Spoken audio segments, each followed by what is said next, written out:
اب سے کچھ دیر پہلے میں ورلڈ ہیپینس رپورٹ پڑھ رہا تھا جس کے مطابق 156 ممالک کا ایک سروے کیا گیا اور اس میں پاکستان کا جو نمبر تھا وہ 75 تھا. ہمارے پڑوسی ملک بھارت کا جو نمبر تھا وہ 133 تھا، یعنی ہم ان سے کافی درجے بہتر تھے، لیکن ابھی بھی اس میں کافی امپروومنٹ کے لیے جگہ موجود ہے.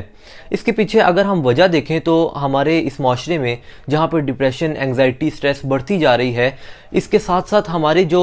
فزیکل جو بیماریاں ہیں وہ بھی بڑھتی جا رہی ہیں، جس میں بلڈ پریشر ہوتا ہے، جس میں شوگر ہوتی ہے، جس میں ہارٹ کی ڈیزیزز ہوتی ہیں، یہ بڑھتی جاتی ہیں. اور اس کے پیچھے جو مین وجہ ہے، اگر آپ کسی ڈاکٹر سے پوچھیں تو اس کے پیچھے مین وجہ یہی ہے کہ جس طرح ہمارا سٹریس، ڈپریشن اور انگزائٹی وغیرہ بڑھتی جاتی ہے، اسی طرح بلڈ پریشر، ہارٹ کی ڈیزیزز اور شوگر کی ڈیزیز میں بھی اضافہ ہوتا جاتا ہے.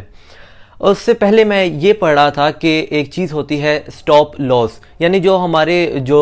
دوست ہیں جو کہ اسٹاک ایکسچینج سے منسلک ہیں یا پھر شیئرز انہوں نے خریدے ہوتے ہیں، تو وہ اس بات کو بخوبی سمجھتے ہوں گے کہ ایک چیز ہوتی ہے اسٹاپ لاس، جس کے مطابق آپ کوئی چیز اگر 100 روپے میں ایک چیز خریدتے ہیں، ایک شیئر اگر 100 روپے کا خریدتے ہیں، تو آپ ایک اسٹاپ لاس لگا دیتے ہیں 75 روپے پہ یا 80 روپے پہ کہ اس پہ نیچے نہیں میں جاؤں گا، اگر اس سے اوپر ہی رہے گا تو تب میں اس کو سولڈ آؤٹ کر دوں گا، لیکن اس سے نیچے میں اس کا نقصان جو ہے وہ میں اس کو بیئر نہیں کر پاؤں گا، اس سے نیچے نقصان کو. تو وہ ایک سٹاپ لاس لگا دیتے ہیں کہ 75 تک اگر آ جاتا ہے تو 75 میں اس کو جو ہے وہ سیل آؤٹ کر دوں گا اور اس سے نیچے نہیں جاؤں گا، اس سے زیادہ نقصان میں برداشت نہیں کر سکتا. اگر ہم اس کو اپنی پریکٹیکل لائف میں اور اپنی جو لائف میں اگر ہم اس کو دیکھیں تو وہ ایسا ہے کہ ہماری جو باڈی ہے، جب ہم کوئی کام مسلسل کر رہے ہوتے ہیں، جب ہم کوئی محنت والا کام کر رہے ہوتے ہیں، تو ایک سٹیج پر آ کے ہماری باڈی جو ہے وہ تھک جاتی ہے اور پھر ہمارے باڈی کو ایک آرام جو ہے وہ درکار ہوتا ہے. پھر ہمارا جو باڈی ہے اس کا ایک میکانزم یہ ہے کہ جب اس کو آرام چاہیے ہوتا ہے تو پھر وہ ایک مائنڈ کو یہ میسیج دیتی ہے کہ اس وقت مجھے آرام درکار ہے، تو میں اب آرام کرنا چاہتی ہوں. تو اس میں پھر آپ 2 یا 3 منٹ کے لیے آرام کرتے ہیں جب آپ کوئی محنت والا کام کر رہے ہوتے ہیں. جبکہ اگر ہم اپنے مائنڈ کو دیکھیں تو جب وہ ایک چیز کو بار بار سوچ رہا ہوتا ہے تو وہ تب رکتا نہیں ہے، بلکہ ان ڈیپتھ مزید اس چیز کے بارے میں سوچتا جاتا ہے، جس کو اوور تھنکنگ بھی کہا جاتا ہے. اگر آپ کسی ایک پریشانی کا شکار ہیں یا کسی ایک چیز کے بارے میں مسلسل سوچتے جا رہے ہیں تو آپ اس کو مزید سوچتے رہیں گے اور اس کے پیچھے جو وجوہات ہیں اس کو سوچتے رہیں گے، یا جو مختلف فیکٹرز ہیں اس کے بارے میں آپ سوچتے رہیں گے، بلکہ اس کو آپ اس ٹائم سٹاپ نہیں کریں گے، بلکہ اس کو کنٹینیو رکھیں گے اور بار بار سوچتے جائیں گے، جس کی وجہ سے وہ جو اوور تھنکنگ ہے وہ بڑھتی جائے گی، وہ پرابلم جو ہے وہ بڑھتی جائے گی. سٹریس مینجمنٹ کے اوپر جہاں پر کام ہو رہا ہے وہاں پر میں نے ایک چیز جو میں نے نوٹس کی کہ ووکیبلری جو ہے ہماری ہے، ووکیبلری اس کو ہم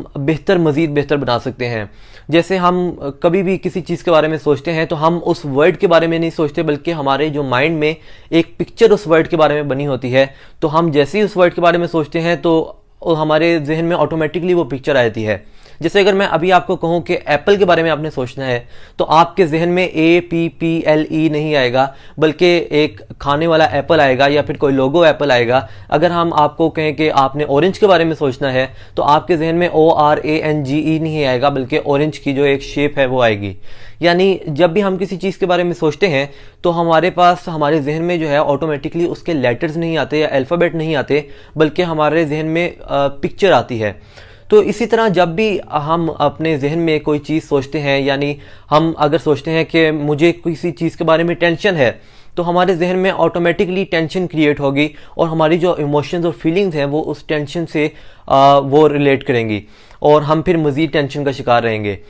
جبکہ اگر ہم اسی چیز کو اگر ہم لیٹ سپوز کنسرن ورڈ کو دیکھتے ہیں کہ میں کسی چیز کے بارے میں کنسرن ہوں یا یہ چیز میرے لیے ایک چیلنج ہے، تو ہم اس کو پھر کانکر کرنے کی طرف جائیں گے اور ہمارے ذہن میں پھر وہ ایک چیلنج کا ورڈ ہوگا کہ یہ میرے لیے ایک چیلنج ہے اور اب اس چیلنج کو میں نے پھر عبور کرنا ہے اور میں نے پھر اس میں جیت حاصل کرنی ہے. جبکہ اگر ہم اس چیز کو اس طرح دیکھیں گے کہ میں آج کل ڈپریشن کا شکار ہوں، جو کہ اکثر لوگ یہ کہتے ہیں کہ کیونکہ آج کل وہ امیروں والی بیماری بنی ہوئی ہے ڈپریشن، تو اکثر لوگ مطلب جان کے اگر ان کو نہیں بھی ہوتا یا کوئی ہلکی سی بھی پریشانی ہوتی ہے تو وہ پھر اس کو ایگزیجریٹ کرتے ہیں اور کہتے ہیں کہ میں تو آج کل بہت ڈپریشن کا شکار ہوں، کیونکہ اس میں بندہ ایک امیر والی فیلنگ لگتی ہے. تو اگر ہم ڈپریشن، انگزائٹی، سٹریس یا اس طرح کا کوئی ورڈ سوچیں گے تو ہمارے برین کا جو میکنزم ہے وہ اسی طرف جو ہے وہ ریلیٹ کرے گا، اسی سے ریلیٹ کرے گا اور مزید جو پریشانیاں ہیں، مزید سٹریس ہے وہ ہمارے برین میں جو ہے وہ پروڈیوس ہوگا. جبکہ اگر ہم اس کو چیلنج یا کنسرن کے طور پر لیں کہ ایک چیز کے بارے میں میرا ایک کنسرن ہے، یہ ایک چیز میرے لیے ایک چیلنج کے طور پر ہے یہ چیز، تو ہم اس کو بہتر بنانے کی طرف جائیں گے. اگر ہم اس کو ڈپریشن کے طور پر لیں گے تو ہم پھر وہیں پر سٹک رہ جائیں گے. یہ آج جو میں نے چیز سیکھی اور جو میں نے ورلڈ ہیپینس رپورٹ کے بعد میں نے سوچا کہ آپ کے ساتھ یہ چیز شیئر کی جائے کہ کس طرح ڈپریشن، انگزائٹی اور سٹریس میں اضافہ ہو رہا ہے. اس کے بارے میں آپ مزید بھی ریسرچ کر سکتے ہیں. امید کرتے ہیں کہ آپ کو ویڈیو پسند آئی ہوگی. اگر ویڈیو پسند آئی ہے تو اس کو لائک کیجیے گا، اپنے فیملی ممبرز اور فرینڈز کے ساتھ شیئر کیجیے گا. شکریہ.